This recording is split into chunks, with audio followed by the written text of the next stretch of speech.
Hello dear. तो यहाँ पे फाइनली देख लीजिए, बिहार में जो आगामी जो भी अब बहाली आएगी बीटीएससी के तरफ से, जो परमानेंट स्टाफ नर्स की जो बहाली आएगी, उसका एग्ज़ाम का सिलेबस यहाँ पे दे दिया गया है फाइनली। जिस प्रकार से आपको पता है कि स्टाफ नर्स के बहाली में आपका जीएनएम बेस एग्ज़ाम होगा। भले फॉर्म आपका बीएससी नर्सिंग वाला ही भरेगा, दोनों भरेगा, एबी और एबी, लेकिन जो एग्ज़ाम का बेस है, जो सिलेबस है, वो जीएनएम बेस ही रखा गया है।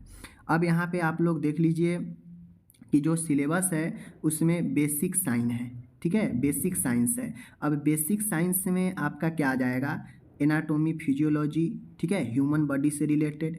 उसमें आपका बेसिक साइंस में आ जाएगा आपका माइक्रोबायोलॉजी आ जाएगा, ठीक है। उसके बाद माइक्रोबायोलॉजी में ही आपको पता है कि डिसइंफेक्ट, स्टरलाइज, ये सब आता है, रोग को कैसे बचाना है हॉस्पिटल में, कम्युनिटी में, ठीक है।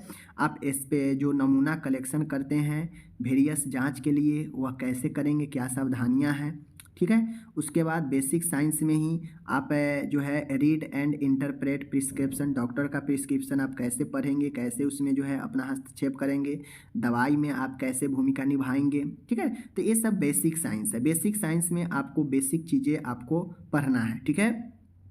उसके देखिए इसमें सिलेबस में क्या किया है मैं आपको बता दूं, इधर उधर कर दिया है, ठीक है ना, इधर उधर कर दिया है मिलाने के लिए। अब ऐसे आपको पता है कि टोटल 10 बुक है जीएनएम में, 4 first year, 4 second year, 2 third year, 10 book है।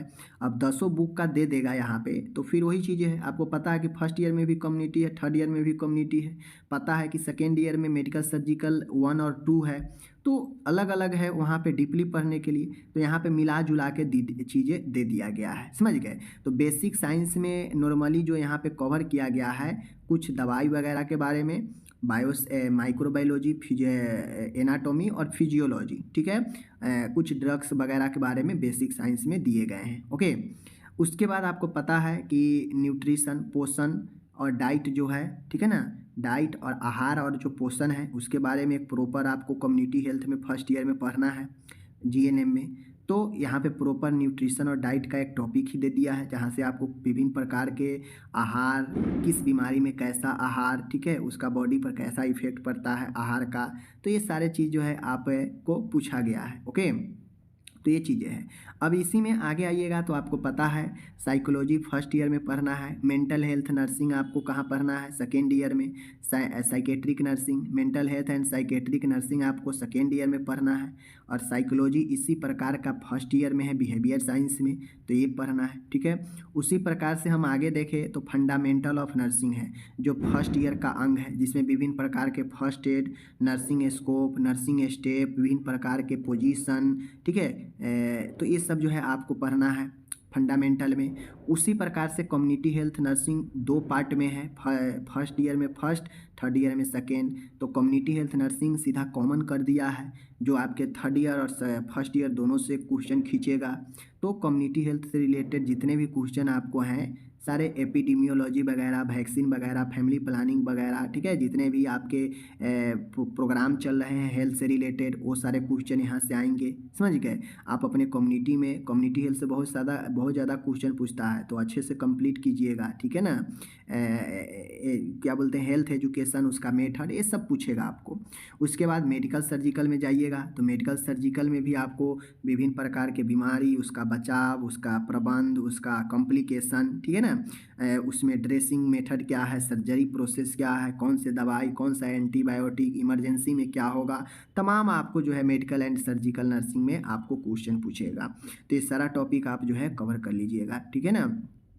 उसके बाद आपको पता है कि सेकेंड ईयर में पीडियाट्रिक नर्सिंग है, पीडियाट्रिक जो कि चाइल्ड हेल्थ नर्सिंग का आता है, तो उसमें ग्रोथ एंड डेवलपमेंट से क्वेश्चन रहेगा, पीडियाट्रिक नर्सिंग के प्रिंसिपल से रहेगा, समझ गए।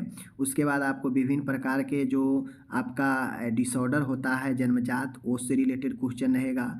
आप न्यू बॉर्न बेबी और लो बर्थ वेट बेबी को कैसे प्रबंध करेंगे, यानी पीडियाट्रिक चाइल्ड हेल्थ से रिलेटेड क्वेश्चन आपको रहने वाला है, जो कि आप लोग पढ़ लिए हैं जीएनएम में। उसके बाद आप आइएगा तो ऑब्स्ट्रक्टिव नर्सिंग, जो मिडवाइफरी एंड गायनेकोलॉजी से है, वहाँ पे ऑब्स्ट्रक्टिव नर्सिंग से क्वेश्चन रहेगा। एनाटॉमी और physiology of pregnancy, child birth, puerperium, episiotomy, ठीक है ना, management of common obstructive emergency, needed treatment, family welfare advice, तो जो फर्स्ट स्टेज जो लेबर होता है, सेकेंड और थर्ड डिग्री जो लेबर होता है, सूचर्स के बारे में, तो तमाम चीज़ें आप पढ़ लीजिएगा मिडवाइफरी गायनेकोलॉजी का। यहाँ पे शॉर्ट कर दिया है, समझ गए, लेकिन क्वेश्चन पूछता है उतना ही deeply. Principle of administration and supervision education and trends in nursing. आपको पता है कि थर्ड ईयर में सुपरविजन पढ़ना है, एजुकेशन, हेल्थ एजुकेशन, ठीक है, और ट्रेंड्स इन नर्सिंग, नर्सिंग में क्या जो है नए नए वृत्तियां हैं आपको पता है, सब पढ़ाए हुए। फर्स्ट ईयर में ट्रेंड्स इन नर्सिंग है। तो ये आपको इधर उधर करके टॉपिक बना दिया है, समझ गए। सारा है जीएनएम से ही, लेकिन इधर उधर करके टॉपिक को इधर से खींचकर उधर, उधर से खींचकर उधर, इसको अलग अलग कर दिया है, समझ गए। तो ये सारे टॉपिक से आपको क्वेश्चन एडमिनिस्ट्रेशन से रिलेटेड अच्छा क्वेश्चन पूछता है, आप लोग देख लीजिएगा। तो ये आपका जो है हो गया बिहार में जो बीटीएससी की तरफ से जो एग्ज़ाम होगा स्टाफ नर्स का, उसका सिलेबस। तो बेसिकली कहने का मतलब यही है कि जो जीएनएम को अच्छे से पढ़े होंगे, जीएनएम बिहार का कहीं भी कैंडिडेट है जो अच्छे से जीएनएम को स्टडी किए होंगे, या जो बीएससी के हैं अच्छे से स्टडी किए होंगे, उनके लिए यह जो सिलेबस है काफ़ी आसान रहेगा, एग्ज़ाम देना, तैयारी भी आसान रहेगा। जिनके लिए पढ़ाई दूरों दूरों तक नाता नहीं है, किसी तरह से नंबर मार्क्स ले आए हैं, उनको दिक्कत होने वाला है, ठीक है। बाकी आपका क्या कहना है इस सिलेबस पर कमेंट करके आप ज़रूर बताएं, ठीक है। धन्यवाद।